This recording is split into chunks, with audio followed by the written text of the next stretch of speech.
राधे राधे दोस्तों, ये आप सामने देख रहे हैं कल्प वृक्ष, जो भगवान श्री कृष्ण अपनी पत्नी सत्यभामा के लिए स्वर्ग से इसको धरती पर लाए थे, जिसके दर्शन करने मात्र से तमाम प्रकार की इच्छाएं पूरी हो जाती हैं।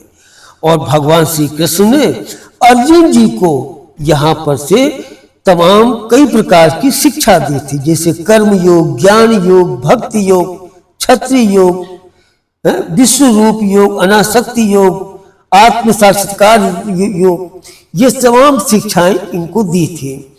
और इसके आगे आपको हम बताते हैं सबसे महत्वपूर्ण चीज है कि कोई व्यक्ति जो किसी को शंकर भगवान को मानता है, कोई किसी को मानता है, सबकी आस्था अलग अलग है।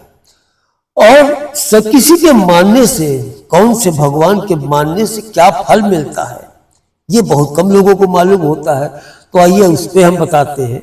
जैसे गणेश भगवान है, तो गणेश भगवान सफलता और शक्ति, ये फल क्या देते हैं? कठिन कामों में सफलता देते हैं, विघ्नों का नाश करते हैं और बुद्धि की वृद्धि करते हैं। इसके अलावा जैसे जो विष्णु भगवान को मानते हैं, तो ये पालन करते हैं और शक्ति प्रदान करते हैं। फल क्या है इनसे? प्राणियों का पालन करना, आश्रमों की रक्षा करना और योग्यताओं की वृद्धि रक्षा करना।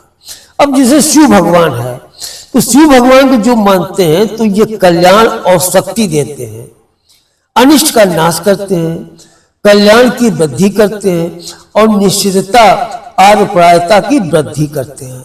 अब जैसे कृष्ण भगवान है, तो योग और शक्ति, इनके फल क्या क्या है? क्रियाएं, क्रियाशीलता, आत्मनिष्ठा, अनासक्ति, कर्म योग, सौंदर्य और समरसता, ये कृष्ण भगवान से मिलती है हमको। और जैसे राधा जी से, तो प्रेम और शक्ति, फल क्या है? प्रेम, दृष्टि, द्वेष भावना की समाप्ति, ये राधा जी से मिलती है। अग्नि से क्या मिलता है?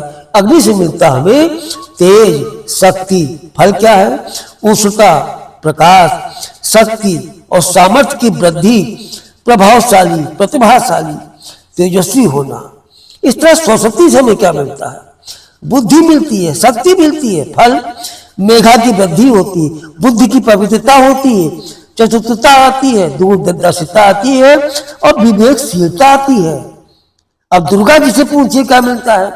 दुर्गा जी से हमें दमन करने की शक्ति मिलती है, इसीलिए उनके 9 भुजाएं हैं। और फल क्या है? विघ्नों पर विजय, दुष्टों का दमन करना, शत्रुओं का संहार करना और दर्भ की प्रचन्नता करना। अब हनुमान जी से देखिए क्या शक्ति मिलती है आपको? हनुमान से मिलती है निष्ठा सबसे बड़ी और शक्तिवान। फल क्या मिलते हैं आपको? कर्तव्य परायणता, ये तो आप जानते ही भगवान श्री राम के अधीन है वो। निष्ठावान और विश्वासी, और इसके अलावा ब्रह्मचारी, और सबसे बड़ी चीज है निर्भय होना। हनुमान जी किसी से डरते हैं क्या? किसी नहीं डरते हैं। अब देखिए पृथ्वी से क्या मिलता है आपको? शक्ति मिलती है, फल गंभीरता मिलती, क्षमाशीलता मिलती, सहिष्णुता मिलती, धैर्य मिलता है और भार वहन करने की क्षमता मिलती है। बोलिए जय श्री राम। कितनी बढ़िया जानकारी मिली आपको।